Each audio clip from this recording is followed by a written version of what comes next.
Hello, good morning, and happy Tuesday, April the 22nd. Do we still call it Easter Tuesday? Is it just the whole week? Just do it Easter. Each Easter day should have some kind of Christian meaning.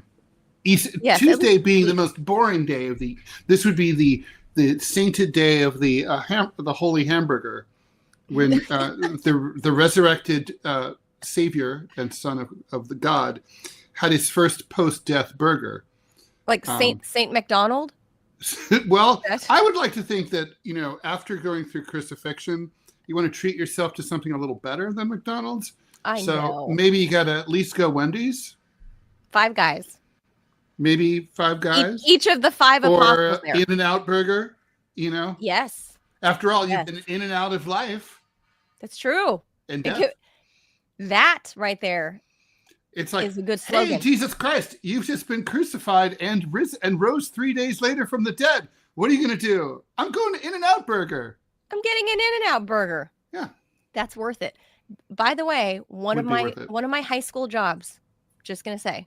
And I can vouch for the freshness of the food. That's the opposite of my experience at Friendly's. I was peeling the potatoes. I was 1979. Pouring the lettuce. So old. I was working at Friendly's, unpacking the burger truck. Friendly's. And I thought it was just an ice cream place. No, they had burgers too. They were square, and they came in these boxes. You'd open the box, and there'd be I think maybe 6 or 8 or 12 side by side, all perforated like stamps, and they were the meat, and meat frozen solid. Yeah, meat sheet, perforated. Okay. Perfectly, and then there'd be a piece of wax paper and then another one like that underneath that and like that. So meat sheets. Anyway, so one time I'm unpacking the truck, summer of 1979, and the boxes came in with American Revolutionary Bicentennial logos stamped on the side, which meant that they were 3 years old.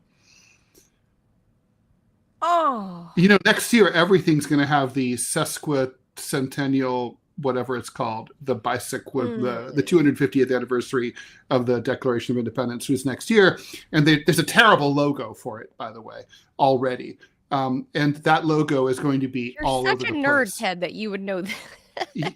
I know it's the 250th anniversary of 1776. Yeah, I do. And Trump's going to be, going crazy. Wow. So he's taking a victory lap on that. Well, with that, you are tuned into the Ted and Manila Information Show, TMI Show for short. We've already had too much information. You've already had too much before we even introduced ourselves. Thanks for tuning in. Bye. Before we even introduce ourselves, this is kind of probably how it works, like at a cocktail party. I'm Manila Jan. Before I even say my name, I'm like, "Hey, did you see this?" And I just start talking. Yeah. It's kind of how it works. And this show, there you go. That's how this show works. So if you're looking for something straight-laced, this ain't it. Today is actually Earth Day 2025. And Ted, did you know the first Earth Day was in 1970? I'm well aware, under President Richard M. Nixon. So weird, right? He was actually quite an environmentalist, actually.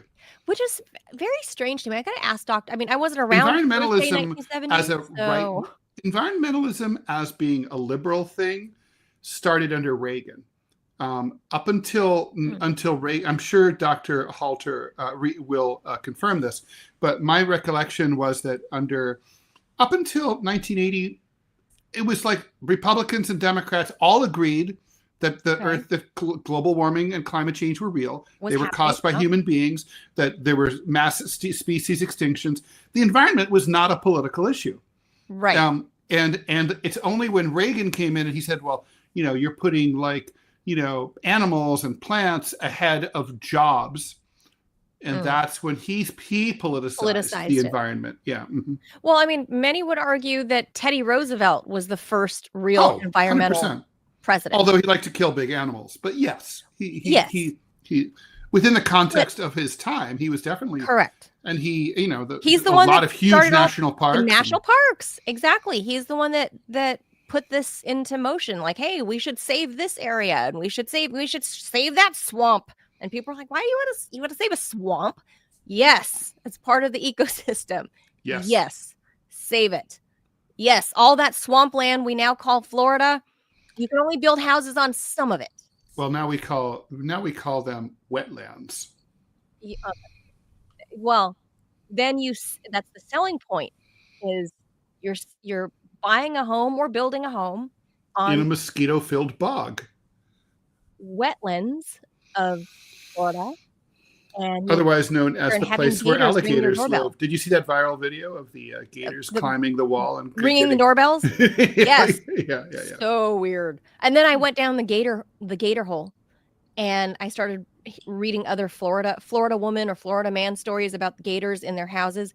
Oh yeah, and it happens all the time. I can't believe that. So I had this very. He's still a good friend. Pass. I had this good friend. His wife was from Florida and really was trying to make excuses to leave New York City after 9/11. And she was like, "Oh, I'm so afraid of another attack. We're all going to be killed by Al Qaeda." And I'm like, "You live uptown. You're not going to be killed by Al Qaeda. Like, there's not going to be another attack. That's not how Al Qaeda works. They never do the same thing twice," which is kind of true, right? Yes, true. And so, anyway, she was just like making excuses. So she insisted that they move to Naples, Florida. Within 2 weeks of moving to Naples, there's an anthrax attack in Naples. Oh my God. And if you remember that. And then also, one morning, I'm talking to him and I hear his wife screaming in the background. There was a giant gator trying to get into their house from the canal next door. I'm like, you bought a house next to a canal? How are we supposed to know that gators were in there? I'm like, because it's Florida and it's water. And that's where they hang. Producer Robbie is from the Panhandle State. I am. From the Gulf side, and says, I used to swim with alligators. I kid you not. There's a place called Spring Lake, a couple of miles down from where I grew up, and we go swimming. There'd be alligators. You can see them, but their eyes poke up out of the water. Wait. Why would you if you can see that their eyes are above the water? Why would you enter the water? Because unless some fool feeds them, they're not aggressive. I kid you not. No, what you could do Nope. No. Look, listen. This is you want TMI. This is TMI. This is factual information. Robbie's right. I Unacceptable. know that's true. Yeah, It is true.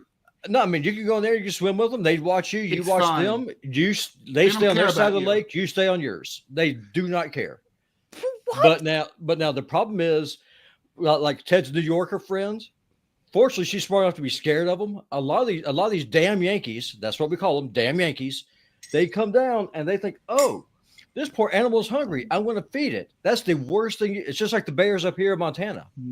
If you feed a bear, it's a dead bear. If you feed a gator, it's a dead gator because they lose their fear of humans. Mm-hmm. And then they will attack you because say, hey, if you're going to provide me food, you will be the food. That's true. I have a friend, a cartoonist. She dates a guy who lives in Northern California in bear country, and her mother-in-law gives, or I should say, would-be mother-in-law, feeds the bears, and so when she walks through the woods, she gets mugged by the bears. Yep. I mean, the bears are actually pretty nice. They're just sort of like, give me food, and she like throws them whatever she has, and they're like, all right, we're good here. See you tomorrow. Bring more. Yeah. Okay. They're very smart. See, this is all environmental Earth stories. So, okay, Robbie, I'm gonna put your insane alligator swimming ass back in the background. You're putting me back in the back. Listen, I understand putting me back in the back when you have a pro-immigration guest on. Too much information. Back to the back. Seriously? If you ever see them, you know that movie, The Last King of Scotland, about Idi Amin? Yeah, it's about Idi Amin. Yeah, you do. Oh, okay. Well, anyway, there's a movie about an actual documentary called Mobutu. What's it called? It's about Mobutu, the president of Zaire. Anyway, long story short, there's a scene where he's swimming in the Zambezi River, and crocodiles are in his way, and he just sort of like casually pushes them out of the way so he can get past. Yeah. And crocodiles are a lot bigger than alligators. Yeah, I mean, but seriously, I mean, from the Christian perspective, I'll go away with this. Man has dominion over the earth, but we're stewards. We're supposed to take care of it. So that's how it kind of goes. Of today's show. And swimming with alligators, there's nothing wrong with it. Just don't feed them. Insane. Goodbye. Okay, we got 5 minutes. We got Dr. Reese waiting in the background in the trees. So let's hop to a couple of headlines. Not too much commentary. We'll just give you the headlines. And here we go. How can we not comment though? This one. Go for it. I'm not going to jaws it. Go for it. Okay. Defense Secretary Pete Hegseth created a signal chat with his wife, his personal lawyer, and my cat Clovis, and posted sensitive military information into it. People familiar with the matter said Sunday, a revelation that has added to the increasing scrutiny of the idiot leader. Hegseth was already facing questions for writing flight plans and other details about a military operation ahead of U.S. strikes against the Houthis in Yemen. On a signal chat with other senior Trump officials, Hegseth posted nearly the same info into yet another chat featuring his wife and those other aides. People who are, of course, don't have any right to see that stuff. This new signal chat scandal comes after an unusually high number of top political appointees have either been fired from the Pentagon or resigned just in the past few weeks, some without any explanation. Trump's national security team, meanwhile, is trying to broker deals with Russia, Ukraine, and Iran, putting a lot of pressure on a group that basically doesn't know what the hell it's doing. The latest signal chat group, a team huddle, as it called itself, included 13 people. One person familiar with it said. The chat included Hegseth's brother, a Department of Homeland Security liaison who had traveled with the defense chief. The chat also included his personal lawyer. He said that he began the chat around the time of his confirmation hearing, and it was used in part to craft strategies ahead of his appearance on Capitol Hill. Shortly after the New York Times reported on the second signal chat, John Oyot, do you know how to pronounce that? I have no idea. Oyot, a former top Pentagon spokesman working under Hegseth, wrote in Politico that the Pentagon is in total chaos and disarray. The New York Times and the Washington Post have similar reporting this morning. Oyot alleged that the 3 fired Pentagon officials, all Hegseth loyalists, were quote unquote wrongly smeared by anonymous officials as leakers who failed polygraph tests. All right, well, if you guys were smeared, you know what to do. File a defamation suit. Then you'll be proving that you're probably telling the truth. While the department said that it would conduct polygraph tests as part of the probe, not one of the three has been given a lie detector test, Uliat wrote. Unfortunately, Hegseth's team has developed a habit of spreading flat-out, easily debunked falsehoods anonymously about their colleagues on their way out the door. The Defense Department IG, the Inspector General, at the request of the chairman and ranking member of the Senate Armed Services Committee, launched an investigation earlier this month into Hegseth's handling of the first signal chat. And I bet, Manila, there's 3. I bet there's just R. There's more for sure. There's also rumors swirling that Trump is already looking for Hegseth's replacement, although on Easter Sunday at the festivities at the North or South Lawn, probably smarter than Hegseth, that Trump stood by Hegseth and said, "No, he's not going anywhere. He's my guy." That's what he always says until he doesn't. Right, but at the same time, Ted, that he's all filled with spite, and that Trump may, like Waltz, keep Hegseth there just to spite the U.S. media. Look, I for one want to see Hegseth stay there. Never has the Pentagon been more in a state of chaos and ineffectual in U.S. history. So I think that's good for the cause of peace. Good idea. Hegseth deserves a Nobel Peace Prize.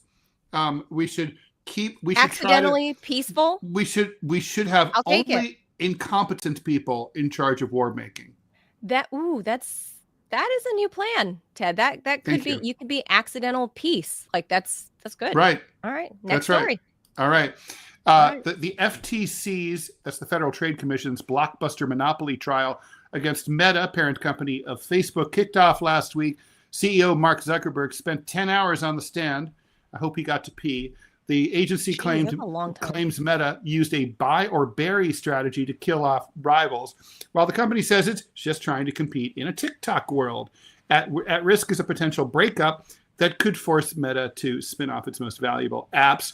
Week 1 delivered some drama. The FTC came prepared with receipts like internal emails, where Zuckerberg called Instagram a viable competitor in one and predicted that Meta might have to spin it off, and WhatsApp in another, long before regulators showed up. Meta reportedly offered up to $1 billion to settle the case. The FTC said it wasn't enough. The number is far below what they want, supposedly 30 times more. The real showdown still lies ahead. Expert testimony, where judges tend to focus in antitrust cases, will likely play a huge role in determining whether Meta is truly a monopoly. You know, Manila, I'm going to surprise you here. I'm not sure that Meta is a monopoly. I'm sure that Google is a monopoly. Oh, for sure that is. But why both can be true. Yeah, both can certainly be true. They're not direct competitors, really. But what makes you think that Meta is a monopoly? I mean, I think there's competition in almost every space in which they operate, right? Except Facebook. Facebook is kind of its own thing.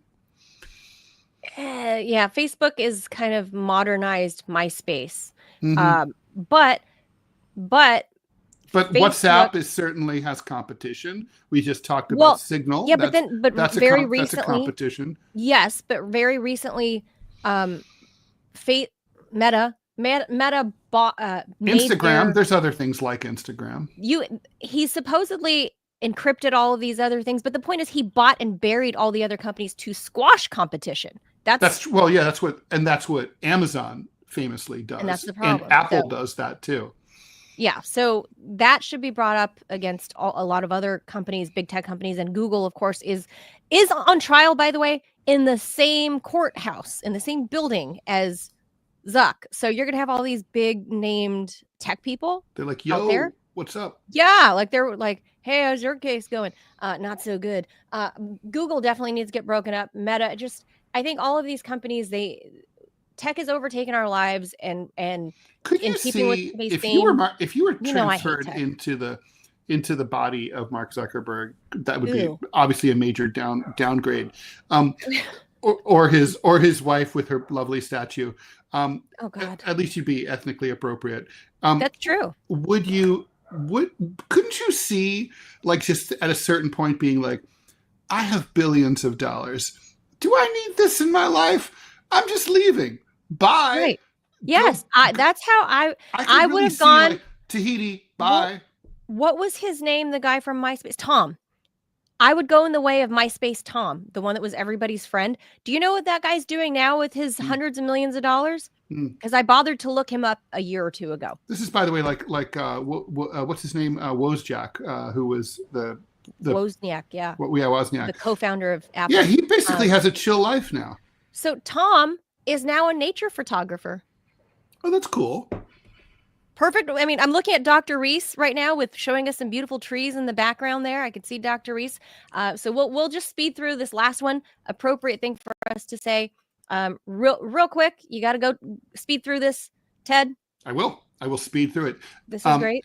All right, here we go. The research by the Washington, D.C.-based personal injury law firm Kitchell Law has analyzed some NHTSA data, that's the National Highway Traffic Safety Administration, between 2018 and 2022. It's kind of an odd period because it includes a couple of years of pandemic lockdown, about fatal crashes that occurred between 5 and 7 p.m. The study then measured crash rates per 100,000 licensed drivers to identify states with the highest evening rush hour fatalities. The highest rate is here in New York City, with the nation's highest fatal crash rate during the evening rush, with 34.6 crashes per 100,000 licensed drivers. What about the unlicensed ones? Right. We have so many of those. 6 times the national average. Of 5 crashes per. I'm blaming those are all on the New Jersey drivers. Between 2018 and 2022, this is the entire state. New York averaged 177.8 fatal accidents annually among the state's 513 or so thousand or so licensed drivers. Evening rush hour fatalities hit a record high of 204 in 2022, and 2019 had the lowest rate at 146. That's the pandemic. People were driving a lot faster during the pandemic. I remember cruising across the Cross Bronx Expressway at about 105. It was awesome. Alabama ranks second with a fatal evening rush hour crash rate of 28.4, almost 468% higher than average. That's so crazy. Alabama and New York. I know. The state's 528,000 licensed drivers, about the same number as in New York, faced a 5-year average of 150 fatal rush hour accidents. The worst year was 2021. That's peak pandemic, with 170, while 2019 had the fewest. Virginia has the 3rd spot in the evening rush hour sweepstakes. There we are. With Manila, with a fatal crash rate of 27 per 100,000. That's 440% higher than average. Among that state's 540,000 drivers, the 5-year fatality average was 146. The deadliest year was 2022 with 173, and 2018 had the fewest at 121. Again, this is a pandemic thing. The NHTSA data on fatal crashes basically just went down the line, following Virginia, North Carolina, Arizona, Missouri, Wisconsin, New Jersey. See, I did blame the New Jerseyans. Indiana, and Massachusetts. I'm surprised if the mass holes are so low. I know on that list. I'm surprised too. Because the thing about the mass holes is, in New York, like when someone's coming into your lane, they're bluffing. They just sort of want to borrow it for a little bit. In Massachusetts, they're going to hit you. So, Yeah, so I've heard. And you know what I'm not surprised about? And the last thing I'll say, and the only thing I'll say about this, is being a California native and having been born, bred, raised there, driven there, licensed there, and where I learned to drive and my survival skills, I am not surprised, given the millions of drivers in California, I am not surprised that California is not on the top fatality list, because we are actually really good tactical drivers. We're like, zoom. If it was Northern California, you guys would all be dead. Southern Californians are a much better driver. And then Eastern California, nobody lives there, so their rate's lower. Right. We have a quick ad, and then we're going to bring in the good doctor. Week coffee is for the week, and at Rumble, week has never been part of the mission. No fillers, no fraud, and no settling for mediocrity, just like 1775 coffee. It's single origin, small farm, hand-picked, specialty grade coffee that stands for quality, free speech, and calling out BS where it matters. when it matters. Forget stale, mass-produced beans roasted just enough to hide the flaws. Dark roast hits like a Trump tariff. Medium roast keeps it bold without the bitterness. And Vitality Mushroom Blend. Real energy and lasting focus. No synthetic garbage. For K-Cup pods, whole bean or fresh ground coffee, go to 1775coffee.com. Use code STUDIO for 15% off and start your morning with coffee that stands for something. Oh, and every dollar spent enters you to win a Cybertruck and $30,000 cash. There you go. All right. So with that, let's introduce the good doctor. I'll introduce him. Let's. All right, joining us. Do that. Joining us now for this Earth Day is Dr. Reese Halter, friend of the show and conservation biologist and author of several books. The most recent one is called Generation Z Emergency. Dr. Reese, thanks for joining us here on the TMI Show. Hey, happy Earth Day. You're looking at a couple of very young redwood trees. And I just want to remind everybody during these very disruptive times that each of us are powerful. And when we Mother Earth loving people band together, we in fact move mountains. And it's just the little acts like eating for the planet or planting for the planet or thinking twice, do I really need that? Is that going to make me happy or filled with gratitude? And the reverse of that is take a walk anywhere in nature.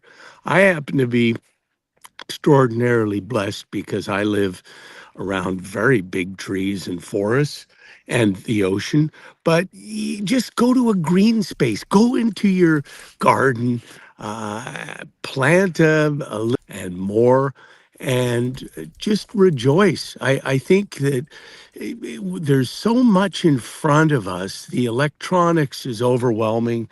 The news feeds are shockingly distressing and fear-mongering, right? When people are full of fear, then your vibration is so low that you forget about the bees, the trees, and the seas all around us. And we need uplifting news. And it starts with us, and then it ripples to our family and our neighbors, and then our community, right? I'm so with you on that, Dr. Reese. You know, I'm all about the good energy, the good vibes.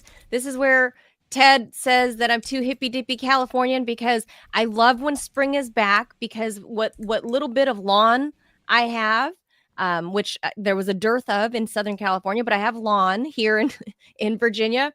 I like to go ground myself and get my bare feet in the earth, in the soil, wiggle my feet in the dirt, pick up some earthworms and kind of move them where they need to go.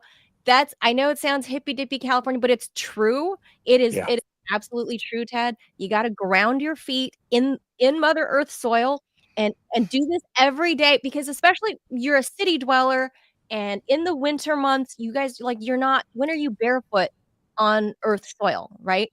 It probably doesn't happen very much. It is so all about like grounding there, and like, and because you're in like the fashion mecca of the world, Ted, you have access to like 100% cotton everything if you wanted, which is a high frequency vibration fabric. I'm a pro cotton person, although I'm a merino wool. I'm a merino wool. Wools person. Are good. Mm-hmm. Wools are good. This is, on that subject, Dr. Reese, the first Earth Day was on this day in 1970. I wasn't there for that Earth Day, but it's what, 50, is that right? Could that be 55 years? Is that right? Yeah, I guess. Yeah. What has changed between then and now? Because when I was doing research on this and looking at old video, I saw, we have on the screen right here, this is Earth Day in Philadelphia, 1970. Walter Cronkite was covering it. We had masses of people all around the country. And it's not a protest. This is kind of like a Woodstock gathering type thing for Earth Week. What has happened since then? Why don't we see stuff like this anymore? Like we're seeing on the screen, and you have, people humming, singing, having concerts, people just raising awareness and enjoying. why is it now that people are just hashtag and tweeting about it instead of having these uplifting, look at this. It looks like Woodstock. Like what is this? Why don't we do that anymore? I think, and Ted, you can jump in anytime, but my take is that the addiction to the screen is overwhelming. And you can go into a supermarket. In fact, I just saw the day before yesterday, maybe the little baby or little one was, I don't know, 2.5 years old in the shopping cart, and they had it on a screen being engaged or kept occupied, let me say. And it's so tempting, but it isn't reality in that your senses are overwhelmed, your visual senses are overwhelmed, and your tactile and your olfactory, your sense of smell is not there. I mean, sometimes you listen, sometimes you don't. So there's an auditory thing, but it's a way over stim for the eyes. And I, having been in the nature as a professional for over 4 decades, what I've trained and what my colleagues, we look around, we look for small things. We're looking to see new things, to try to assemble patterns and then make sense of the patterns. But that's really lost today. And in terms of people just say, oh, it's just a green space. Oh my, there's so many things to see, whether it's butterflies, whether it's hoverflies, whether it's a beautiful scent of something in bloom, or whether you want to touch the bark or touch a leaf, whether it's velvety or whether it's leathery. Those are the things that we evolved with. This screen is too much. And now I maintain with the population of over 8 billion, it appears, obviously it's a hyperbole, but it appears that we have 8 billion experts and 8 billion writers and 8 billion bloggers and 8 billion of this, that, and the other. I think the most worrisome trend, apart from downright lying, are these nonsense conspiracy, this, that, and the other. For heaven's sakes, as a writer, as a Mother Earth lover, pick up a book, support. And here's the thing. Okay, people say, oh, books are so expensive. Guess what? Libraries are not. And it's just support people that have done good work and are doing good work, and keep away from the nonsense. It robs your mind, right, Ted? It does. And buy my new book, speaking of which. Well, there you go. So, Great no, plug. I don't think books are expensive. I think if you think about a really expensive book is $35, right? Okay. I mean, that's in most parts of the country, that is a cheap night out. That's just like a meal, that's one meal for one person. I mean, and really you can buy a lot of books for $12 or $15. So it's just not, it's a really, and a good book will keep you entertained for days on end, maybe weeks, So it's just not, I think it's an amazing entertainment. Can I add something? Can I add something to what Dr. Reese was saying? Seeing that I'm the one in this group here with this still a small child. One thing I've also noticed, Dr. Reese, about the change in how people interact with nature is that other moms, because I take my son out to go play, at playgrounds and parks and whatever. What I've noticed is, and this is different than when I was a kid, where, in 1984, your parents just kind of, it was different. They just kind of let you go out, right? And you just kind of discover and touch and smell and lick things and taste things that, you figure it out for yourself, right? But today, I noticed that moms don't want their kids to be touching this or touching that or licking this or tasting that. Yes. Like fingers on trees. They're afraid. They're afraid I of want the my natural son world. to get dirty. I want him to get dirty. I want him to go, touch puddles, maybe not in the gutter, but I mean, you know what I mean, out at a park or something. Honestly, look Touch at puddles. look at what happened after the pandemic lockdown. There was an explosion of all sorts of other diseases like MRSA, Right. because people hadn't been getting out enough and their immunity started to collapse.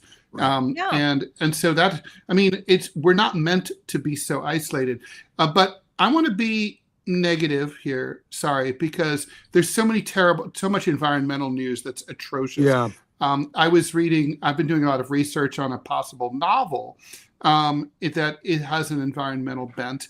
And, I'm always shocked every time I come back and I read the most recent studies about climate change or acidification. I'm always shocked when I go scuba diving and at how hard it is now to find like living reefs and so on. But just a few factoids that I dug up for today's Earth Day. So basically, we have a new record high last year. Every year is a record high in greenhouse gas emissions.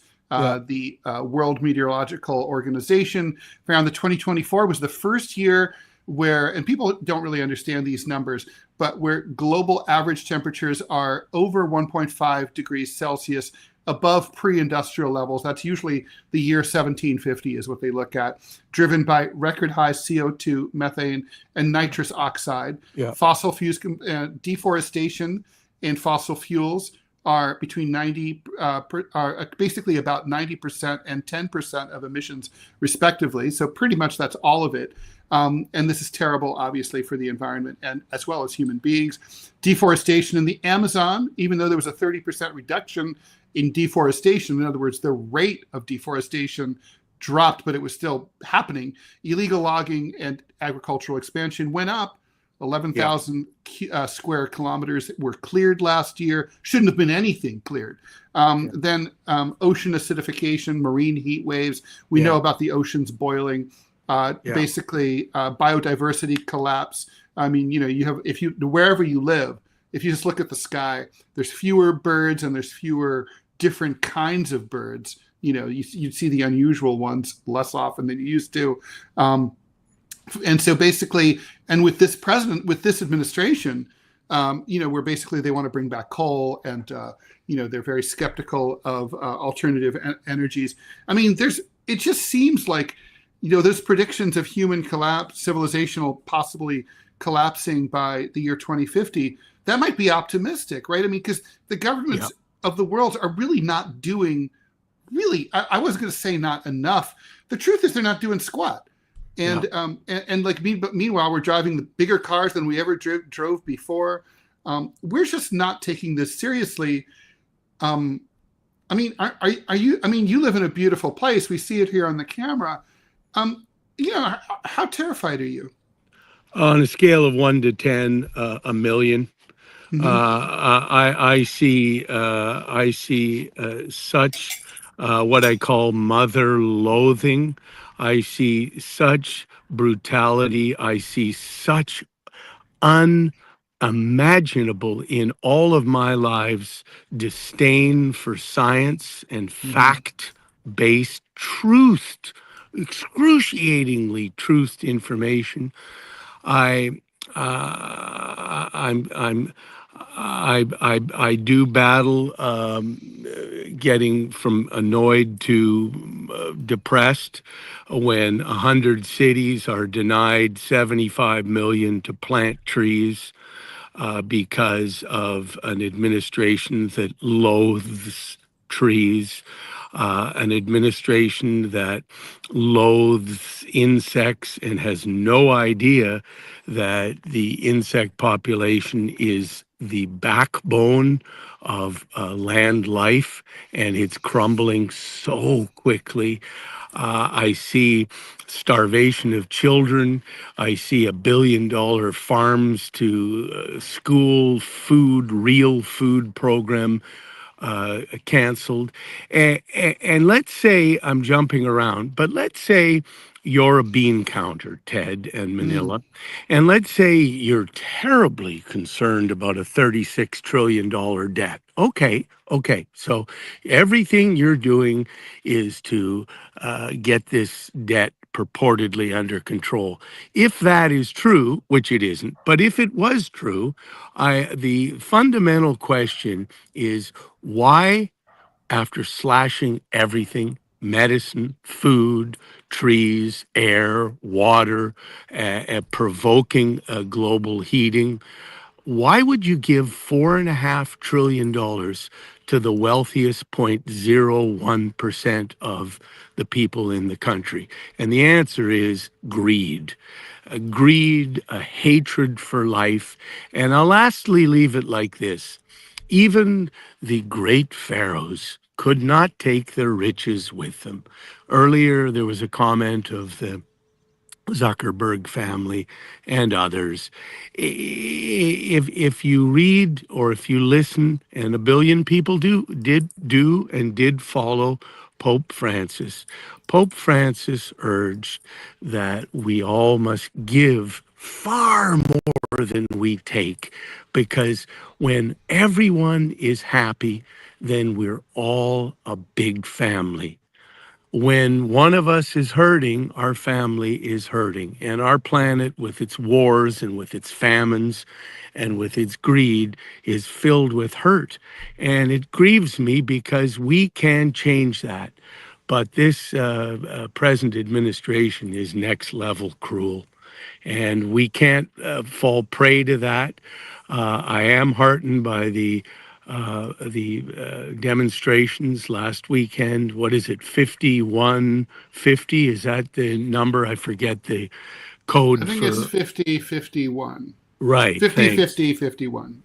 Sorry, 50-51, I think is what right. And that, Manila, is as close as we can come to the Earth Day celebrations of 55 years ago, where people came together and people were standing up for their neighbors, their communities. It's incongruous to me. I mean, I'm a simple man. I love this planet. I'm very, very grateful. But here's my simplistic take. Whether you're seventh or eighth or ninth generation American, or whether you're a first generation American, I'll steal a term from Australia. We're all bitsers. We're all a bit of this. We're all a bit of that. But we came here because this is and was the great melting pot to become a big family. Whatever your creed, your color, your religion, that is the beauty of America, because we can be together. We can have different beliefs. We can agree to disagree, but move on. This 2025 project, if you read deeply into it, has a plan to destroy learning institutions, to destroy the melting pot, and to make us homogeneous into one with one belief.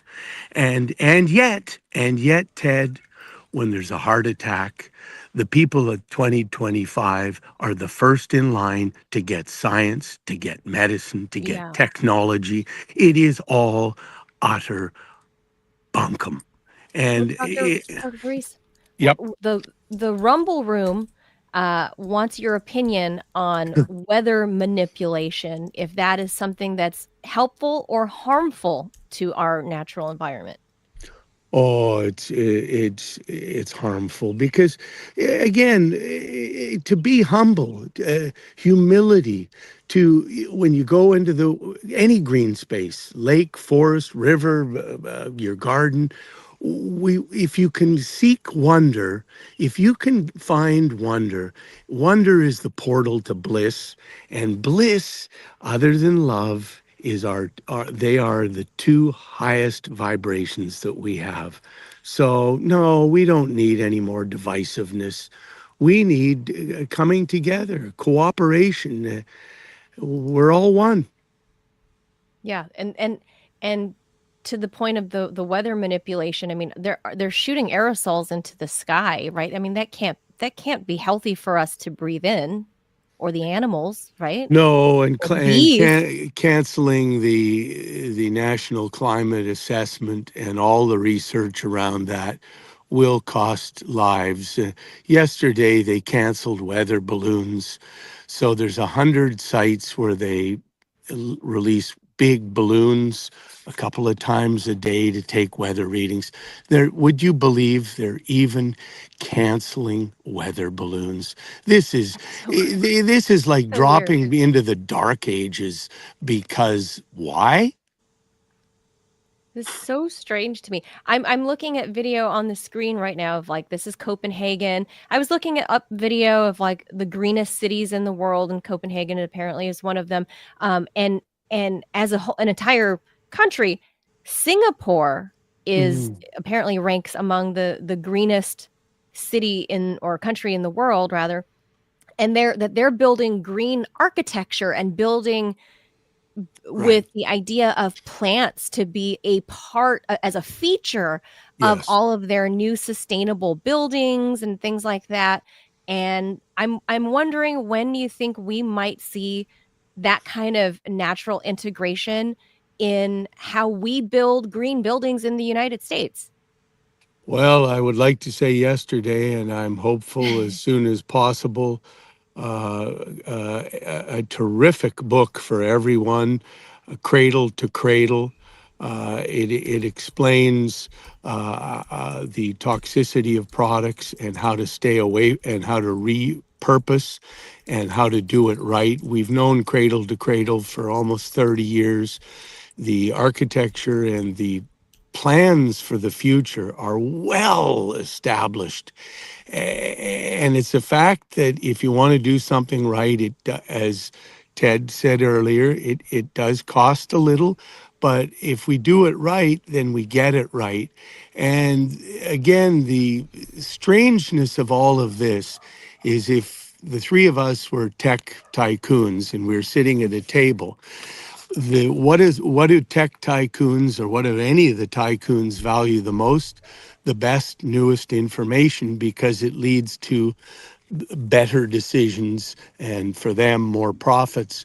So why would we eschew all this information just so that a handful of people can become beyond wealthy with money and keep the rest of the population uncomfortable, ill, and full of fear? We have to fight this. We have to fight it individually because we can, and with our thoughts.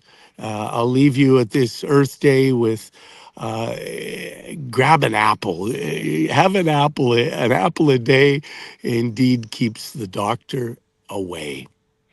One more question from the Rumble room for you, Dr. Reese.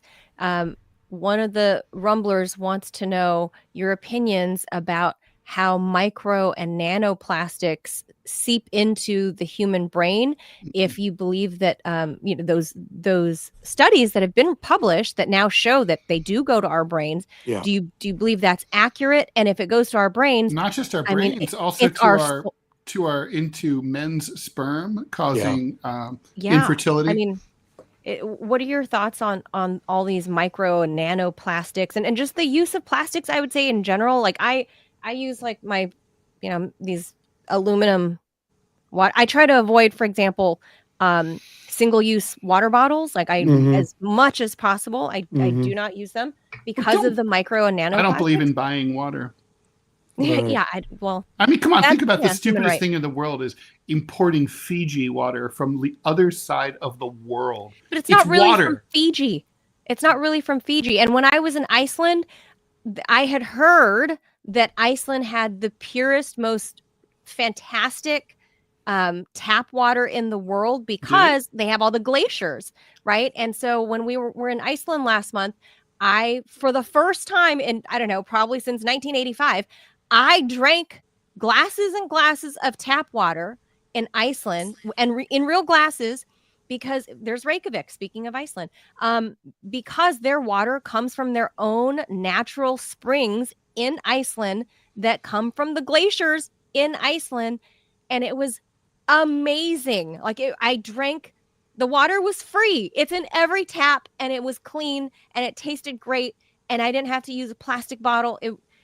the micro nanoplastics though. That Well, was yeah, the Dr. whole, Reese, let's whole hear about. question. Let's hear Yeah, your well, thoughts about that. yesterday's, as if all of the information and latest studies aren't enough. Yesterday, they found microplastics in amnio fluid. So it's in vitro, it's in mothers, it's being pumped into newborn, gestating, soon to be newborns. It's beyond worrisome. When I got stuck into plastics maybe 20 years ago in the oceans, what we did find is they're perfect sponges for all of the other poisons, whether it's DDT or PCBs or biphenyls or glyphosates or neonics or you name it. And when they come into us, they biomagnify many times higher. It's in all of us, and obviously the way to curtail this is number one, once again, end the $7 trillion per annum for fossil fuels. Plastics happen to be their biggest growth area. They take currently 10 to 12 million barrels a day to make plastics. Over the next 3, 5, 6 years, they're going to push that up to 20 million barrels a day to make more plastics. The Trump administration has greenlit this giant, the largest plastic plant in the world in Texas. It is opened or will be opening very shortly. It's contra to, it makes no sense. I would say the happiest and most deluded and cruel human living right this second, no question, is this Rupert Murdoch, his salacious crap that's been spoon-fed to 74 million Americans every second of the day for the last 45 years has corrupted us, has made Americans loathe other Americans for no other reason than the sake of the lowest vibration. It's disgusting, it's shameful, and it must come under some kind of control, because otherwise we sadly will destroy each other in what was the greatest democracy in the world, and it is under assault every second by greedy, terrible, and I don't say this lightly. These are this is what I term galactic scum that has waddled its way into DC and is absolutely tearing our nation apart every second of every day. I cannot wait till they're gone. Well, I hope that whoever replaces them actually makes makes this a tangible priority about how we actually tackle this over dependency on plastics. And it's not, even if you don't care about the environment, if we're talking about the people that are, I don't know, let's say a typical Fox viewer, if they don't care about the environment, they should care about themselves and care about, the deterioration that they're causing their own bodies by way of using these single-use plastics, by way of this stuff leaching into their food, whether they know it or not. Every time you put plastic in the microwave, it's leaching into your food. Every time, if they don't care about the earth, then they should at least care about themselves. And as sort of a byproduct of them caring about themselves, it'll actually benefit the earth. So I feel like maybe that's how they need to market the whole thing, is you take care of you end up taking care of the earth, because if they don't care about the earth as a first priority, then fine, you should market it as a means of taking care of you, me, myself, and I, right, as it were. Dr. Reese, before we let you go, you got to say hi to us on camera so people can see your face. People want to see what you look like. They're asking. Yeah, I'm around here. Here I am. There's Dr. Reese. There's that handsome old man Spring at your service. And we'll put your book here on screen. I love you guys. Emergency. Love you, Dr. Reese is amazing. I love having. I think you see things in a different light because you're a trained scientist, and you see it, from the scientific perspective of why it's an emergency, and not, it's not a hype talking point for you. It's Nah, science. and look, you guys keep on keeping, and we're all one, and it's important that really, again, we all matter. We're all powerful, and do good deeds. The main thing is when you do good deeds, you do it because it's the right thing, not because you're going to be rewarded. A random comment to a person at the supermarket or walking down the street, "Oh, you look great," or "May I open the door?" or "Can I carry your groceries?" You don't know that one act isn't going to make somebody's day and change their life, right? I love that. You're absolutely right. Just one act of kindness, No doubt, goes a long way. I am with you on that, and that is the Earth Day message, I would say. Yes. One act of kindness for a human that ultimately results in, I would say, kindness to Earth, and stop using. God, I hate plastic water bottles. I hear you. Stop using. Go buy a reusable bottle, folks. It's in, and it keeps your water cool. Yeah. Happy Earth Day, everybody. you too. Happy Earth Day, Dr. Thank Reese. you. Thank you so much. Ciao, You're the ciao. best. So there you have it, Ted. I mean, it's not looking great for us. No, I think we're screwed. It's not looking too good. And as you know, I'm not one to, hair on fire or whatever, but I do care about these things that I don't know if I want to say it's been co-opted by the right, because I don't think it's. I hate that this used to be a super far left issue, is caring about like childhood health, your own health, just being healthy.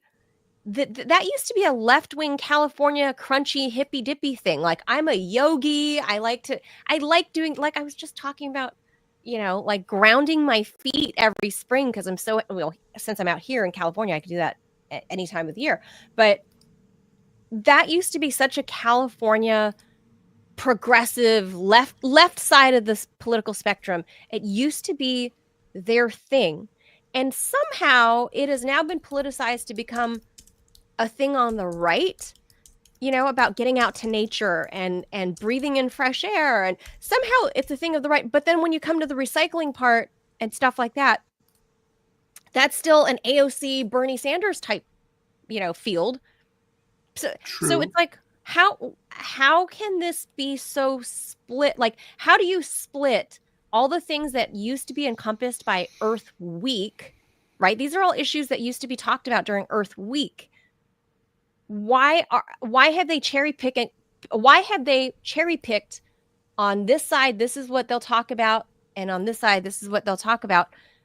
When it's all like, how come they don't see that it is all the same matter of health? Like, I don't get that. No, I don't understand it either. I mean, it seems like basic, Freud said that there was a death wish, a death impulse in human psychology. And I think this kind of might be the best explanation, because self-survival, self-preservation you would think would be the top instinct of non-suicidal human beings and all living things, right? You want to stay healthy, eat as much as you can, drink as much as you can, not too much. But and here you have even super wealthy, super powerful people seem to foolishly believe that they can insulate themselves from environmental disaster while they rake in billions, from environmental catastrophe. And that's obviously not sustainable over not even the long run, just the short run. So it's very stupid. I mean, it reminds me sort of like in the closing days of World War II, in the last 6 to 12 months of Nazi Germany, Germany was losing the war. They were being squeezed by the Allies on the West and the Russians on the East, and the Red Army. And during that time, at a time when they desperately needed to send troops to the front, they were diverting trains to deport Jews to camps, because it was more important to them to kill Jews than it was to preserve themselves and their regime. that's a death wish. That's like a suicidal thing. You literally Wrong are priority. choosing. You are literally not choosing self-preservation. I don't understand people who do that. I mean, I understand addiction. Like for example, you're addicted to cigarettes. They're bad for you. I get it. That's a physical thing. But here it's like, as a society, you can easily just say, we're going to ban plastics. We can just ban them. Nothing would happen. Very few people would lose their jobs. They would find other jobs. I mean, it's like, how much better we'd be? Makes no sense. How much better off we'd be if we went back to, like, for example, Mexican Coca-Cola. It's in a glass bottle. Oh, I know. And it tastes so much better too. Oh my, and they use real sugar. There's a different formula. Yeah. Mm-hmm. Oh my God. It's so much better. It's so much better. Once upon a time in America, I don't know if they had it when you were a kid. I think they might have phased out and went to plastic when you were a kid. But way back in the day, if you're watching, like, say, I Love Lucy, one of my favorite shows, you look at the difference in the size of our humans in America. You look at the portions of the food, what she's eating, what they go to restaurants and, what they're being served. That was the norm. You look at what they're serving you food on, right? Like, or in. The milkman was still carrying glass bottles. Milk was in glass bottles. You're buying, like butter was wrapped in butcher paper and you brought it home to your icebox. And people were healthier then when products were sold, one, locally, and were sold to you in earth-friendly packaging such as metals and glass. Mm-hmm. And I know it's a couple of cents more expensive for them to produce. So what? People will pay a couple of cents more if that's what, is sold to them at the stores, rather than getting these fucking nanoplastics in your bloodstream, into your lungs, into the amniotic sacs of babies, into your brain. Like, this is crazy that we have this kind of science and we know that it's there, but they're not willing to, not even up the production, go backwards in the production timeline and go back to glass and metal, go back to selling things in like butcher paper. That's not, people are into that now. And plus even looks cool. It has that retro chic look, which is very marketable on Etsy right now. So on Pinterest, I'm a Pinterest woman. I don't like social media, Ted, but I will scroll and scroll on Pinterest because it's mostly good, positive stuff. And I guess it's the stuff that I click on that they're showing me more of, but it is stuff like that people are selling, like homemade soaps that are not made from all these different chemicals that are made. Like, I use a soap after I read that book, Clean. I use a soap called Kirk's, like Captain Kirk, Kirk, Kirk's. But it's like made of natural ingredients and not all of these chemicals that strip your body of the natural oils that it needs. Even the paper that it's wrapped in is non-toxic. It just, by the way, what's disappointing, apropos of this conversation, and we should go. I have an appointment with the French consulate. Make America healthy again. RFK Jr. has gone silent. What's up with him? I know. Well, he's on a tirade to ban food coloring right now. Okay, well, that's good. Okay. But I mean, he's gone silent. Fine. Okay. Right. He's done this food coloring thing, and then that's it so far. I'm waiting to see him call for production to be pushed back into raising it up a couple of cents per container, and let the consumer pay 5 cents more. We'll pay it because it's glass, because it's recyclable and it's healthy for us. I think consumers can bear that brunt and that burden. I think that's worthy. And it's like, look, it's funny because I remember arguing with my mom trying to get her to eat organic food. And my mom's like, I don't want to pay extra. And I was like, you're thinking about it completely the wrong way. You should think of organic as the normal and think of as the other stuff as the garbage discount. Oh, well, yeah, there you go. I'm just showing one of the YouTubers because I never pay any, I never give any love. That's what Lo Aller says. Pick up a book. What's left Ted's is the best book you can possibly buy this month. They say Ted's book. So it looks like this inside. So it's mostly words But a there's some little bit of cartoon, Ted a little cartooning bit if of you're a fan of cartooning, cartoons. but sometimes just words, you know. Only It's got words, Ted? Yes, How do you draw words? charts. Yeah, I very, very carefully and slowly. All right, guys, we're going to leave that there on this Earth Day. I would beg of people, and this is where I'm not, like, I don't normally, I wouldn't otherwise be like, you got to do this. And I'm not that kind of person, but I am big on having good energy and cleaning your auras. And I would beg of you today, wherever you are, Clean your auras. Keep your auras clean. Seriously, go step on some grass barefoot. I'm serious. Go stand in dirt. I don't mean like at a construction pile. I mean like at a park somewhere in your yard. Go stand in some dirt, touch the soil with your feet.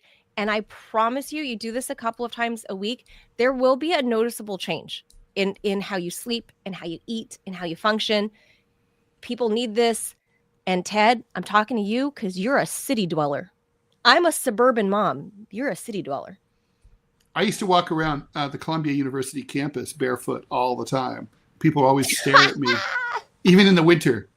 That was a long time ago, Ted. That's and we true. know producer Robbie lives in the beautiful state of Montana, so we don't have to worry about him. That's true. No, he's fine. Getting out to nature. No, I mean Montana. I mean, I'm jealous of the AQI. I bet it's amazing. I bet you would like your lungs would like. Except during the Canadian terrorist wildfires. There's the damn Canadian terrorists, man. All right, guys, that's going to do it for us. Thank you for tuning in. Happy Earth Day. Ted's book drops on the 1st of May. International we'll be Workers' back. Day. How about apropos? So that's gonna do it for us. Thank you so much, Manila Chan, Ted Rall, producer Robbie. We Audi 5000. See you back here tomorrow, 10 a.m. Eastern, guys. Adios, and Clovis too. I forgot Clovis. Clovis is yelling at me. He knows the show's over. I gotta represent Clovis too. I hear him meowing. Yeah, he's literally like, "Come and play. What are you doing, fool?" He's like, "Get off air and come hang out." Yeah. Or he wants his cameo. Yeah, well, there he is. I don't know if you can see him. No, we saw his tail as he was walking around. Let's see. There he is. No, there he is. He's giving us the booty. Yeah, there he is. Hi, Clovis. Yep. All right, that does it, guys. Hasta mañana. Thanks for tuning in. Bye. See you at 10 tomorrow. Bye. Bye. Thank you.